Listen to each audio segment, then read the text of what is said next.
Bonjour à tous les amis, alors aujourd'hui on va parler de la Ligue 1. Dans 3 jours la Ligue 1 reprend pour la saison 2019-2020 et on va parler de qui seront les deux relégables, qui sera barragiste, qui sera en Ligue Europa et bien sûr qui seront en Ligue des Champions et qui sera champion de France. Alors on va commencer par le 20e et dernier, je vois Nîmes, parce que Nîmes ils ont perdu beaucoup de joueurs. Boukamba qui est parti à Saint-Etienne, Alaoui à Angers, Savanier qui est parti à Montpellier. Alors je pense que Nîmes, cette saison va être très compliquée pour eux et je les vois finir en 20e position. En 19e position, et qui descendrait, c'est Metz. Même s'ils ont Frédéric Antonetti, je pense que Metz, souvent, c'est le yo-yo. Les années précédentes, quand Metz sont montés, à chaque fois ils sont redescendus. Et je pense que pour Metz, cette année, ça va être compliqué. Même s'ils sont promus, je les vois quand même redescendre et finir à la 19e place. 18e, je revois Dijon finir barragiste à la limite encore, mais qui peuvent peut-être s'en sortir en finissant 18e, mais on les voit, hein, Dijon, voilà, ils perdent pas mal de joueurs. Voilà, je pense que cette année, ça va être encore une saison très très compliquée, parce que je pense que Dijon, déjà, ça fait 4e année qu'ils sont en Ligue 1. Voilà, et je pense que là, ça va être compliqué pour eux dans la continuité. Ils peuvent peut-être s'en sortir, mais peut-être 18e, 19e, mais pour moi, Dijon sera barragiste et finira 18e dans la douleur. 17e, je vois Nantes, parce que Nantes, là, ils font n'importe quoi. Ils ont perdu leur entraîneur Vaïd Adjelodzic. Voilà. Nantes qui est pour moi une équipe quand même. Bon voilà, hein, je pensais que Nantes pouvait évoluer. Voilà, avec Conceição, ils avaient fini l'année 7e. Avec Claudio Ranieri, pareil. Et là, les années se suivent et recommencent. Nantes qui, voilà, n'arrive pas à tenir aussi un entraîneur. Voilà, à chaque fois, les entraîneurs font que entre 1 an ou 18 mois. Ils n'arrivent pas à avoir une continuité avec un entraîneur. Alors pour moi, Nantes, cette année, finira 17e. 16e, le TFC. Toulouse, qui finirait 16e, parce que bon voilà, chaque année, Toulouse vise le maintien. Alors je les vois pas plus haut ni plus bas, et je pense qu'ils vont être à la limite de descendre, mais je les vois finir 16e. En 15e position, je vois Brest, le promu, parce que je pense que Brest, cette année, peuvent faire une bonne saison et finir 15e.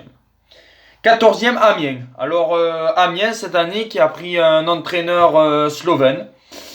Et je pense que ça peut être un bon entraîneur, c'est à voir. Et Amiens, bon, qui, je pense que cette année, va essayer de faire du beau jeu. Ils vont avoir du mal hein, à être plus haut, mais bon, je les vois pas souffrir cette année par rapport à l'an dernier où ils ont souffert vraiment pour ne pas descendre. Je les vois 14e. 13e, Angers, parce que même s'ils ont perdu certains joueurs, Angers, bon voilà, ils ont récupéré aussi d'autres joueurs. Alors Angers finirait pour ma part 13e. 12e, Strasbourg, parce que je pense que Strasbourg, avec la campagne européenne qu'ils font en ce moment, je les vois finir 12e et d'être dans la continuité. Pas dans le top 10 parce que je pense qu'ils vont avoir du mal à rentrer dans le top 10, mais 12e qui serait très bien. En 11e position, je vois Reims finir un peu plus bas parce que la deuxième saison est plus compliquée que la première. Alors pour moi, Reims finira en 11e position. Maintenant, on va passer au top 10. Et 10e, je vois l'OGC Nice. Je vois Nice de Patrick Vieira qui a enchaîné 2 défaites, dont une assez lourde de 8-1 contre Wolfsburg. Mais je pense que Nice a quand même les moyens dans cette Ligue 1 d'être 10e, mais je les vois pas plus haut quand même. 9e, Bordeaux. Je pense que Bordeaux peut revenir dans le top 10 à une belle 9e place.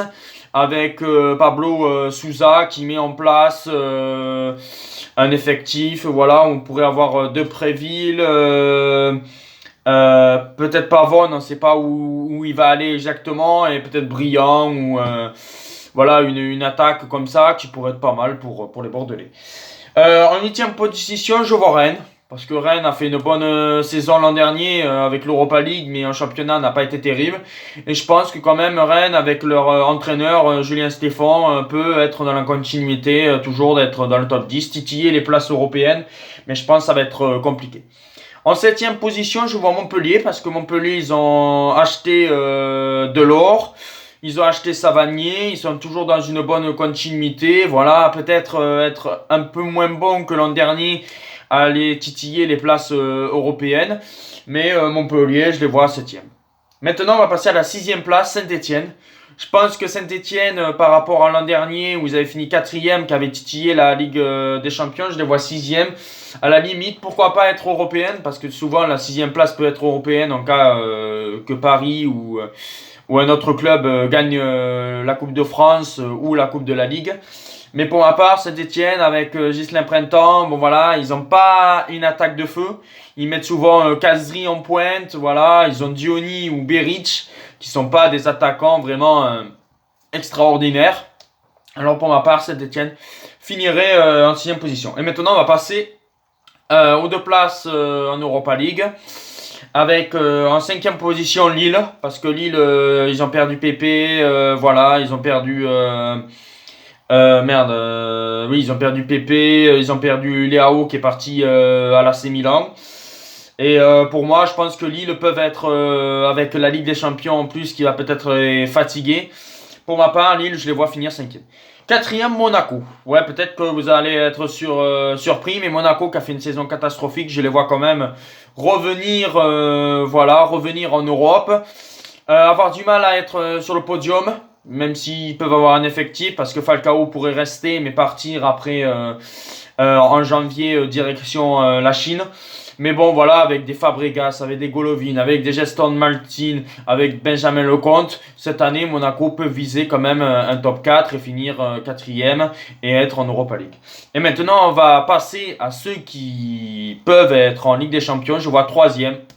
La seule équipe qui a gagné la Ligue des Champions, l'Olympique de Marseille, parce que je trouve qu'ils ont un super entraîneur avec Villas Boas. Ils ont acheté Dario Benedetto qui peut être la surprise, je pense. Voilà, Payet, s'il est en forme, peut être présent. Gustavo, je pense que Marseille a de toute façon un effectif pour aller viser cette 3e place. 2e, Lyon, même si Lyon n'est pas terrible, il finit toujours, aussi fort, Lyon. Alors pour ma part, Lyon finira 2e, et voilà, même si je pense que ça peut se jouer avec Marseille, mais Lyon a plus l'expérience de finir en 2e position. Et premier, bien sûr, on va pas le citer, le Paris Saint-Germain qui va encore, je pense, dominer le championnat facilement avec peut-être 15 points d'avance ou 20 points, voilà.